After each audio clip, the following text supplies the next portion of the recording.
My ex-wife had a baby with the guy she cheated on me with, but he doesn't want to be involved in the baby's life, so she and her parents are furious at me for not stepping up and being the father. My ex, 30 female, and I, 30 male, broke up in 2022 after she cheated on me with my ex-best friend John, 31 male. My ex and I have 2 kids ages 8 and 6, who we have 50-50 parenting time of and shared legal and physical custody after DNA proved they were mine. My ex and John were together until December 2024 when John found out she had cheated on him. She was pregnant, and paternity of the baby was in question. John tried reaching out to me about it, but I continued to ignore him like I had while he was with my ex. He and I will never be friends again.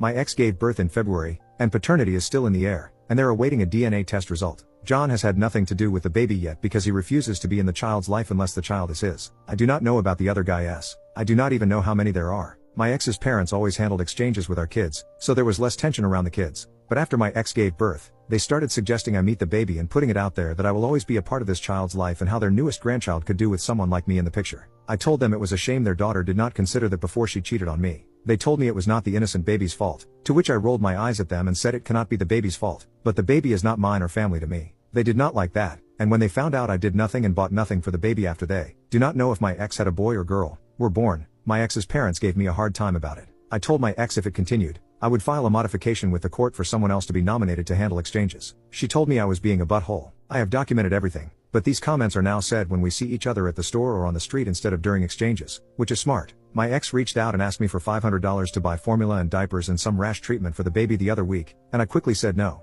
The kids were with me, so I knew immediately it was not for them. She asked a second time, and I told her my answer had not changed. My ex's parents tracked me down when I was buying paint the next week, and they unleashed all this anger about my refusal to be in the baby's life or even meet the baby. They said John will not be a good father whether he is or is not, and nobody else wants to know, but I am already a dad, and the kids could be raised together, but I will not even be an uncle for this child. They said how selfish I am and what a piece of garbage I am being when they know I can be better. That I am the father of this baby's half-siblings and how my kids will never embrace the baby if I do not. I think it is crazy to expect me to have anything to do with this child, especially to expect me to embrace and love this child. The baby is innocent, but I am not a member of their family. They are my children's half-sibling, but it does not mean they are my child or anything by association. This is how I see it anyway, and for anyone who asks, I am still documenting, and I am discussing the next steps with my attorney over contact and exchanges. Am I the butthole?